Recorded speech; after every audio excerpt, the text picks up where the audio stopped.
Hello everyone, welcome back to the channel. And in this video, first off is I'm recording this very late September.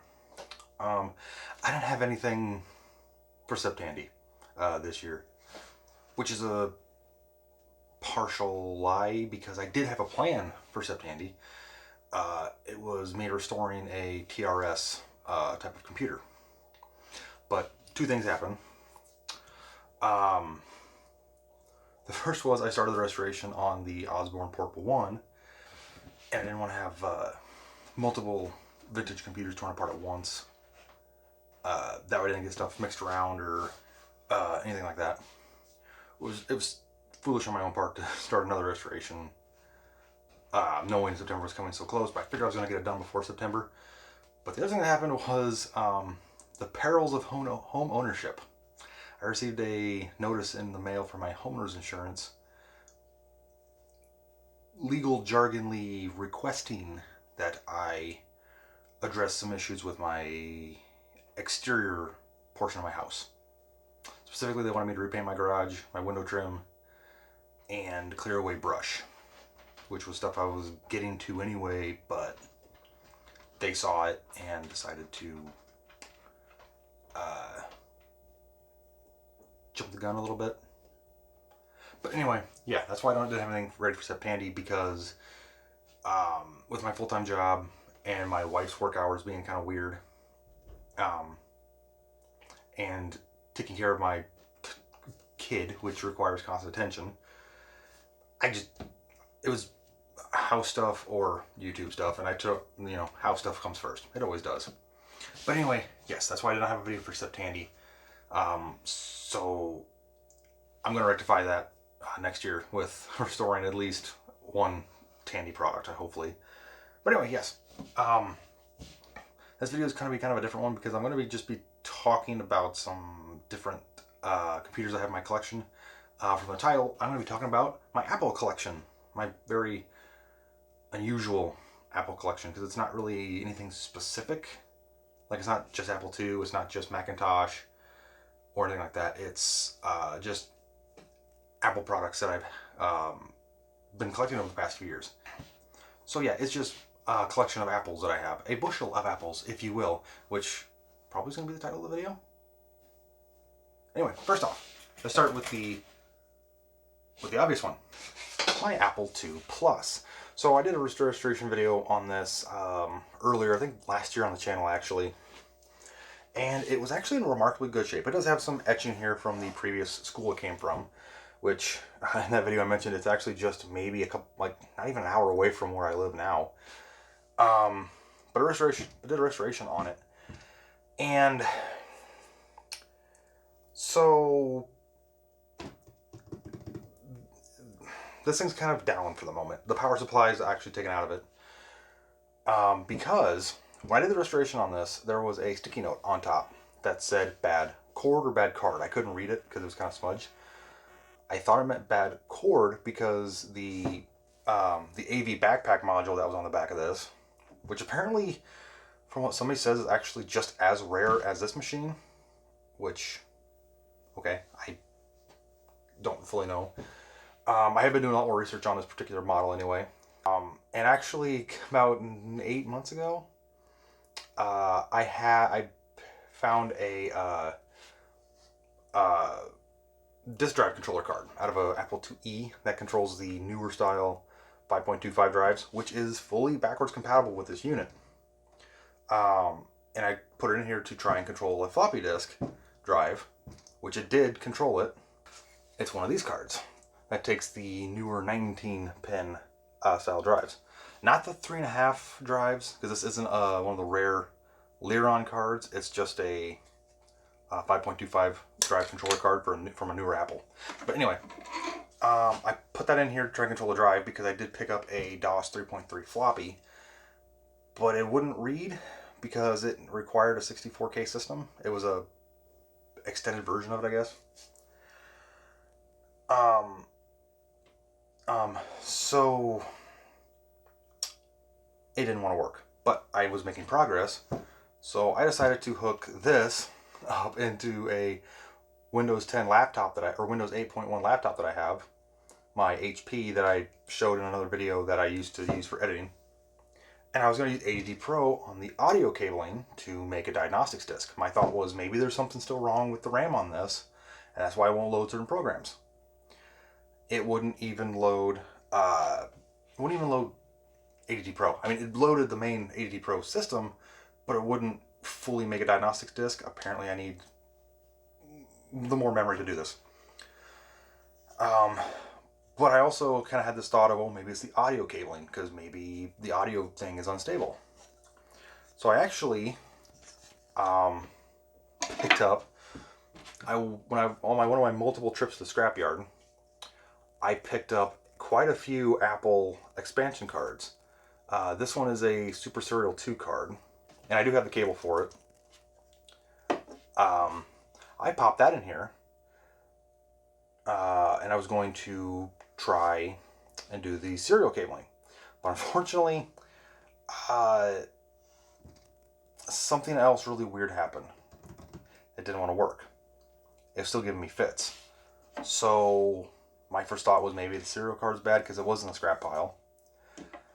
So I tried the audio cabling one more time. This time high volume. I used a much better cable, much higher quality audio cable. And the moment that it blew, I didn't know that it blew the caps on the 16K card at the time because I didn't see that they had blown. I probably should have known that. I thought it was something else.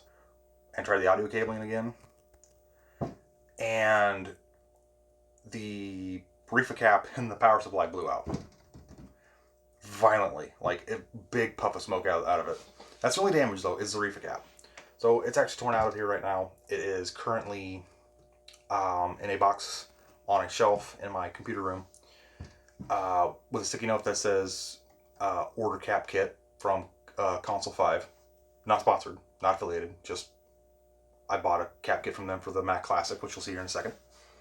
So yeah, this needs a power supply recap and a new RAM card because I noticed there was some blown caps. And something else bad that happened. And I did double check. This card still does work, but the 5 1/4 floppy drive no longer functions. When it powers up, plugged into another Apple computer, it will not headbang going to track 0. So I think something might be wrong with that drive, or maybe that's what happened. There was something wrong with the drive anyway, and it caused a voltage problem. I don't know. Either way, this thing's down currently. Needs a recap on the power supply, which I'm going to be doing a video on.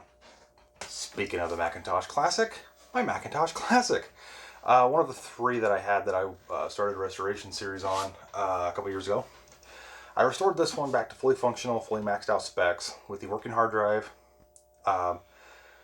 the RAM expander card, this is the full 4 megabyte system now.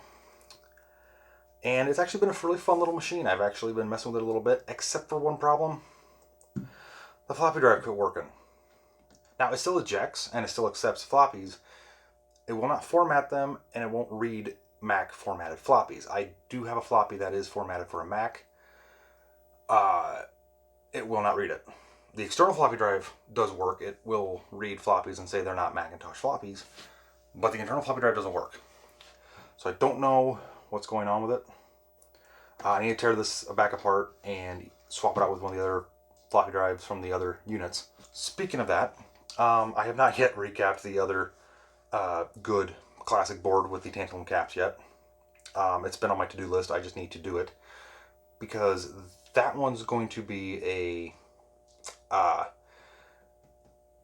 probably just a more stripped down system with no internal drive and just a 1 megabyte expansion card, making it 2 megabyte. So if that's the only one with a working floppy drive, I'm going to pull that working floppy drive and put in this one because I'd like to have one with a working floppy drive just in case I get any older Macs that doesn't have the 1.44 or whatever this is super floppy drive. For future stuff, at some point I'm going to be getting I kind of want to see how many of my Macs are going to work, and you'll see what I'm talking about here in a minute. I'm going to plan on getting an external SCSI to SD device, so I can use that as an external hard drive of sorts for the Mac Classics and the other Macs, which I'm going to show here in a second. So I need to count to see how many of them actually work and can be made to work. So yeah, this has actually been a real fun little thing. I would love to test some games out on it. I was actually, that's how I found out the floppy drive was bad, was that I actually put a couple games on a floppy because I was going to make a video and show it gaming, like what was, do some typing on it, do some, work related, processing stuff, some games, and I found the floppy drive quit working. So, future project, get the floppy drive working. I have another Macintosh compact Mac here. This one is a Macintosh SE30. I picked it up actually a while ago. Actually, it was about a month or two after I got done with the final part of the Macintosh Classic. I came across this. Irritatingly, I found it in my hometown at a business I asked about if they had any old computers, and the guy gruffed and said, no, don't have any. And I saw them setting this outside next to the dumpster. So I snagged it. I have not tried to power this thing on yet. I don't know if it works. I'm assuming it doesn't. I did tear it apart when I first got it because I wanted to take the pram battery out before it started leaking, or to see how bad the damage was. And if it was bad, start the restoration right away. But there was actually no corrosion on the board. But I don't remember if it was this analog board or one of the ones off the Mac Classic. I thought I saw some bulging caps on the analog board. So this is probably going to need a full recap. Analog board and main board. And hopefully that gets it to work, because these Mac SE30s are kind of known for their the RAM, or not the RAM, the ROM is actually on like a stick that looks like RAM, but it's the ROM, like the booting ROM.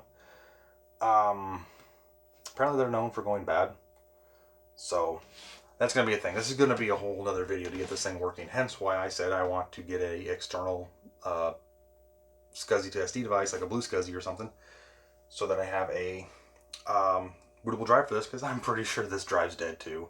These use the exact same quantum hard drive that the Classics used, and so far I was 1 for 3 of them working. So yeah, future restoration project. Hopefully I can get it to work. Not 1, but 2 Apple II GS systems. Complete. Both of these have their monitors, keyboards, mice, cables, 3 3.5-inch drives, and 1 working 5 1/4 drive.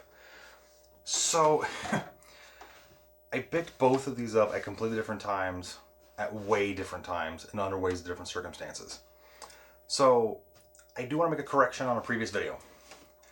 When I built the XP computer, which is behind me, which I don't know if it's going to stay there, I kind of mentioned that our first computer was a gateway of some kind using Windows Millennium. That's partially true because that's the first computer we really used for schoolwork, homework, surfing the web, early, internet-y stuff around the year 2000. But early on, when I was like 2 or 3, I vaguely remembered us having an Apple. I remembered the rainbow Apple logo, and I remember a green screen kind of monochrome monitor, and I kind of remembered something that looked like this, but I could never find it in our house, in our attic, in our basement, nothing. Well, I was actually talking to my dad, and he remembered. He bought, when I was about 2 or 3, our school was, they said they do it every year, but actually I think it was more like every 2 or 3 years, they would get rid of their old computers and update computer systems. So my dad bought a Apple II GS from the school district. It was a really stripped down model apparently, and it came with the older monochrome monitor from the 2C, 2E era, if I remember right. Because they kept monitors, they just replaced the main units. So my dad bought one. We had it. He said we had it for a while, but it was just way too slow for the internet at the time. Not that we had internet, but it was just way too slow. A lot of software wasn't working correctly anymore. Floppy wasn't working correctly anymore. Didn't know where to get it, so they got rid of it. So for years, I was trying to track down an Apple II GS, even before I started the channel, because there was just a little bit of a nostalgic thing with the Apple II GS. Plus, it was the quintessential II GS, or Apple II. These are the most powerful of the Apple II line, arguably, depending on what upgrades and mods are in these. Can never find one. Then I found out how expensive these things were on eBay on the used market, and I basically gave up all hope of finding one. So, the story is with these. I've been looking for one forever. Could never find any. There was a gentleman that posted on our local buy-sell trade. He actually lived about an hour and a half away. That had just a picture of the main unit here for like $30 or something like that. It was actually stupidly cheap. So I mentioned him about it. I said, hey, I've been kind of looking for an Apple II. Can you tell me anything about it? He goes, yeah. He said he's a hardcore Apple II GS user. He had several of these. Like I think he had like 5 or 6 of them. And this one was just made of spare parts. As you can see, the side casings are a different shade of yellowing. The back is extremely yellowed, missing all of its covers. He said it was basically a bunch of spare parts that he had laying around and he had no use for. I kind of told him I'm a retro computer collector and I've been wanting to get an Apple II so I can run Apple II software. And he basically said you can't get any better than the Apple II GS because it'll run all Apple II software previous plus its own 2GS software, which has enhanced graphics and sound, hence the GS in the name. And I said, you know, is that price right? He goes, yeah, come and check it out. I'll even power it up for you. He goes, I'm not going to power it up for long because I don't know how the power supply is on this. And it's got a few little issues. So I go check it out. And he showed me it powered on. Screen worked and all that stuff. And he said, I'll throw in the monitor, a spare keyboard and mouse I have, and a box of floppies with a few games on it. So I got an Apple II GS. I just haven't messed with it. I did.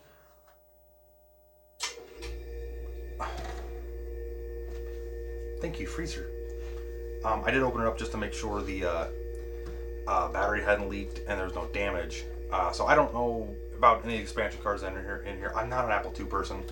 I'm slowly learning as I go. I'm doing a lot of research on these units so that when I restore them, I know at least a little bit what I'm talking about, at least when I take it apart. This unit here, I about actually ignored, but so I talked to a couple of the local computer places around me, and normally they deal with modern stuff. They don't deal with retro stuff at all. Most of the stuff they get rid of. In fact, one of the places I talked to, they've tossed Apple IIs. They've tossed IBMs. They've tossed. Luckily, they didn't tell you nothing about Commodores, but like the Macintoshes, they just tossed them because there was no way around collecting them or restored them. So he called me. It depends on who calls me that works at this computer place. If it's one of the younger workers, they say, hey, I have this old outdated computer here. We can't refurbish to resell in the store, for low income stuff. So come get it. And it's a Windows XP or Windows Vista thing. And it's like, thanks for the call, I guess. But if one of the older gentlemen calls me, normally they know what they're talking. They know what I'm looking for. And he called me with a chuckle and said, hey, I have something here for you. I said, what? He said, I have a gentleman here who is moving from my state here to Wyoming? Colorado. Somewhere out west. More west. And he didn't want to take a whole bunch of stuff with him. He wanted to pack very light. Basically had a very small U-Haul trailer. And he brought a computer and wanted to know if he could get rid of it. And the guy said, yep, I know just who to call. So he called me. And I said, well, what is it? He said, I have an Apple II GS with all the accoutrements. I said, I'll be there. So on a weekend, I drove over because I said I'd meet him there the next day, which was a Saturday. Drove over and it was the main unit here, the screen, 2 3.5 inch drives, or one 3.5 inch drive, one 5 1/4 drive, and a couple games, and a joystick, which works on both Apple IIGS, Apple IIe, and IBM compatibles, and a couple games. Basically just gave it to me. They had no use for it. The guy knew it was worth something, but he didn't want to deal with trying to sell on eBay, and he didn't want to try and deal with, anything like that. So I'm like, you know what? Absolutely. I'm going to give it a great home. And this one is gorgeous. It's still nice and beige. It has all the covers still.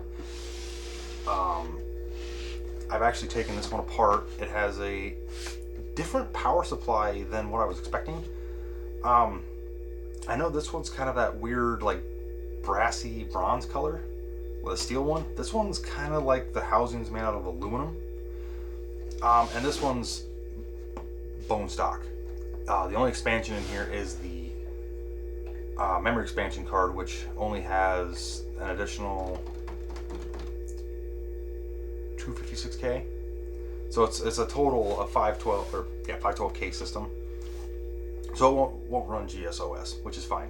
So my goal is I'm going to take both of these units, figure out which one is the best parts internally, which is probably going to be this one. This one's probably just going to be a parts one, and have an Apple II, a really powerful Apple II GS. I want to get a accelerator card for it, maybe a reactive micro turbo drive for a hard disk solution, floppy EMU. That's all stuff that's later, but for my new restorations, both these are going to be torn apart. Best parts are going into one. Because I'm actually really curious, because I never took a good look at either one of these on the inside except for this one, because I was just more concerned about the battery. And there is something actually loose in here. That's why I'm not shaking it. So I kind of want to see what that is, but I'll do that when I do the restoration. So yeah, look forward to me restoring these and testing one of these bad boys out. In fact, I might actually just clean this one up and use this as just a Apple II, not the GS, just so I can play Apple II games and stuff until I get my 2 Plus fixed. My very dirty and disgusting slot loading, I think this is the Blueberry model, iMac G3.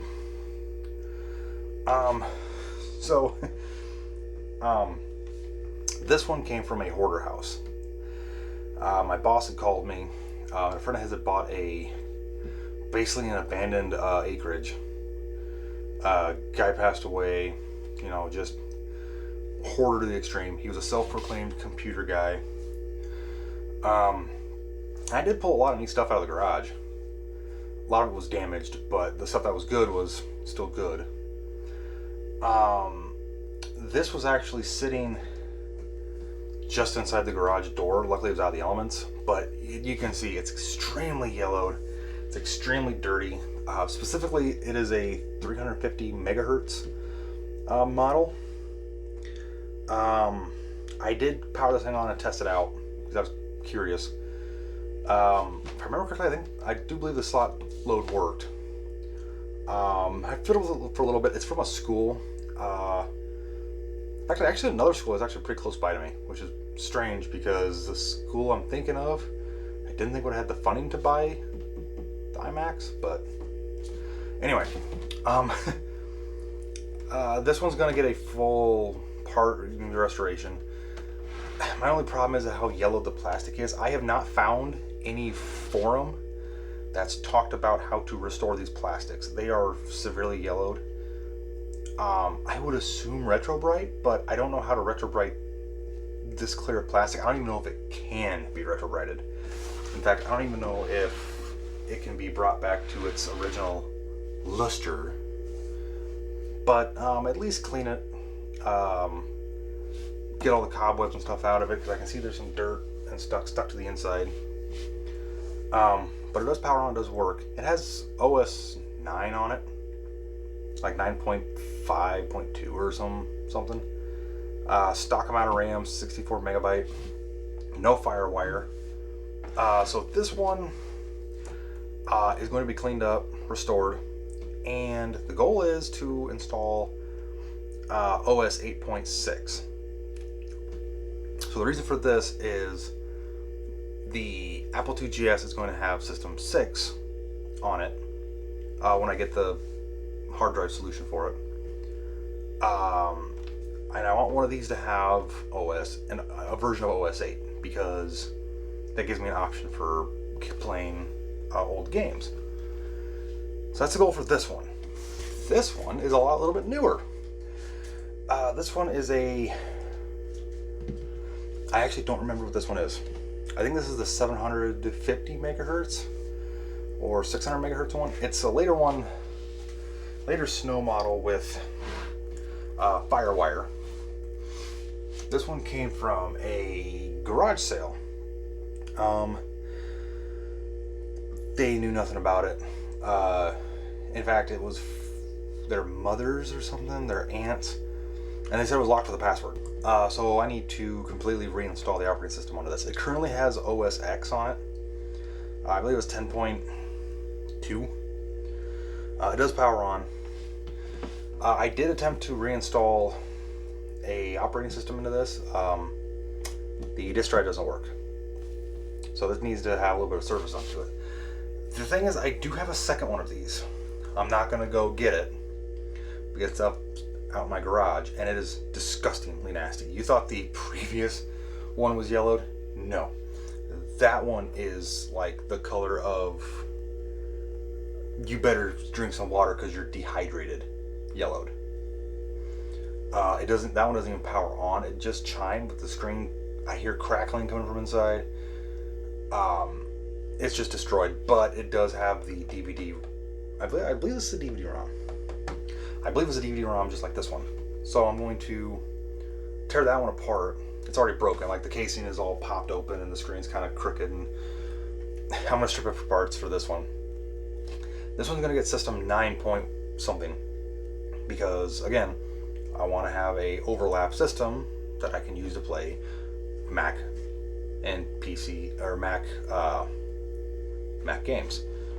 Because there are some games that are Mac specific that require certain hardware and a certain operating system. And the iMac G3s are they're not perfect gaming machines, but I could play some games on here. So yeah, this one actually is really clean. In fact, you can actually kind of partially see into the innards of it. So yeah, this one's going to be torn apart, restored, new battery. In fact, I might max out the RAM on both of these G3s. System 8, System 9. Just give me a little bit of variance. Which, the only thing is I don't have the matching keyboards for these. I have one keyboard, and it's that tangerine orange, which doesn't bother me. I don't care if it's color matching or not. In fact, I think this one came with the later all white with black keys that became the standard for Macs for a while. But yeah, anyway, this is my other iMac G3, but it came from a garage sale, a lot cleaner environment. I think she was a smoker because when this thing does get warmed up, I do smell a little bit of that faint smoker smell, but it's not yellowed. So who knows? The Power Mac G4, which is actually somewhat recent. In fact, I think it was just earlier this year.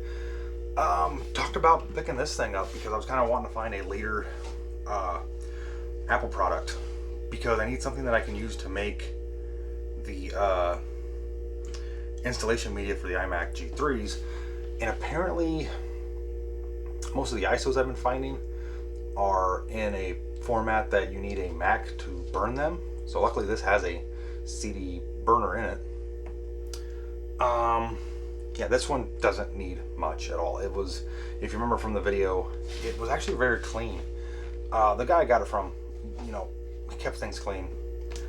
This one is fully maxed out. It has the dual 533 megahertz CPUs and 1.5 gig of RAM. So it's basically a maxed out Power Mac G4 of this era, of this year anyway, because I think there was a much more powerful one later on. This one's just gonna get the dust blown out of it. New preamp battery, and get a fresh installation of OS X 10.4. That way I have a 10.4. The white iMac is going to get 9.7. I think is what I thought that one came with. And the blue one's going to get 8.6. I'm not 100% certain if I'm correct by that I need this to burn it, but this should be able to play some more Mac games that use OS X and needs that 533 megahertz PowerPC CPU. But anyway, yes, this one doesn't need much. So, and I already did a video on it, so I'm not going to be talk about too much. So, yeah.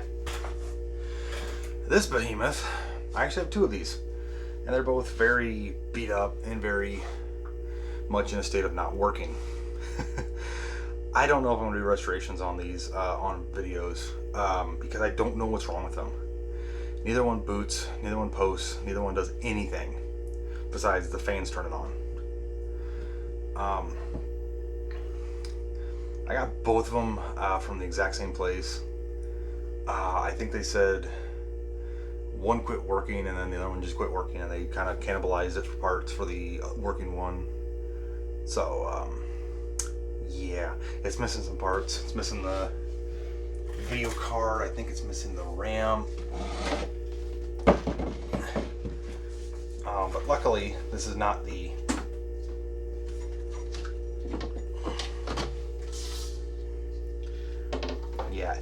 it's missing a bunch of parts. Missing the video cards, missing the RAM. I see some broken wire, missing the hard drives.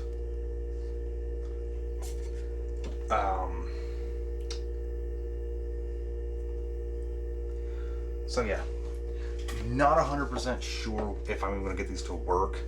They're apples, so I'm saying they're part of my Apple collection. They're actually the newest apples that I own. I would kind of like to get one of these working, because with it being as new as it is, it'd be a lot easier for me to mess with Apple software, especially OS X, in case I can't use that G4 for making installation media. But then again, I don't know if any of these work, so I do have one more Apple to show you, but it's not intact. Okay, so we're here in my workbench area I've been doing some work in. So the last Apple I want to show is, ignore these two drives, these are for the Osborne. This, which is upside down, the Macintosh Centrist 610. Yeah, it's in pieces, and there's a reason for that. So yeah, the Centrist 610 was in pieces. That's because of my own fault. I picked it up here in town, my hometown, and it was one of those things where the kid was selling it because his parents was going through the house, and he wanted some money to fix up his car or something, and I gave him $20 for it, and I figured, it's an old Apple, it's a Macintosh, I can get it to work, maybe. And I didn't realize what it was until I decided to Google what the Centrist 610 was. It's actually a pretty, well, not rare, but more rare, obscure model of the Macintoshes, because it's literally a Quadra 610 with a weaker CPU. And the Quadra 610 is a much more famous, popular model. So literally, if I pop out the CPU and put in a different CPU, it becomes a Quadra. But I brought it home, tore it apart because there was a CD stuck in the CD-ROM caddy and it wouldn't come out when I powered it up. And I saw the battery had leaked a little bit. Not much, just enough to where it's like, So I immediately tore it apart, soaked the motherboard in vinegar, baking soda, scrubbed it. I ordered a cap kit. I haven't put it on yet. I basically restored the computer before I realized that I didn't record me taking it apart. So yeah, that's the story with that Centrist 610.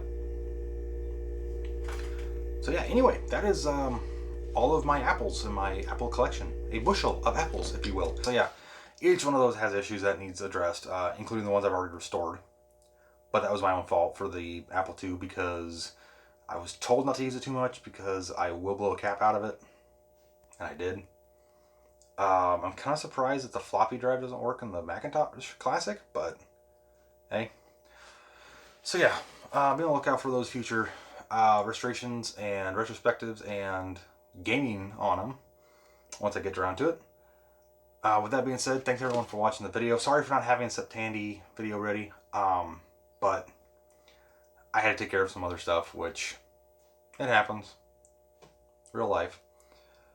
But yeah, if you have any questions about any of the apples you saw in my collection, or if there are any questions in general, put them down in the comment section. I can get to them in a reasonable fashion. If you've used any of the apples that I've shown off in my collection here, let me know. If you liked it, hit the like button. Not that you have to, or I'm telling you to. It's just, if you liked it, hit the like button. Subscribe to the channel if you want to see more content. Not going to make you hit the subscribe button, but every subscriber does help my channel grow. And as the channel grows, I can make bigger, better videos. Hit the notification bell to be uploaded when I upload more content, which hopefully now that my house is, at least makes my insurance company happy, I'll be able to get back to more videos, because I do have some video ideas for upcoming October, including some horror game themed stuff. So that being said, thanks everyone for watching the video. I really do appreciate it. And I'll see you in the next one. Thanks for watching.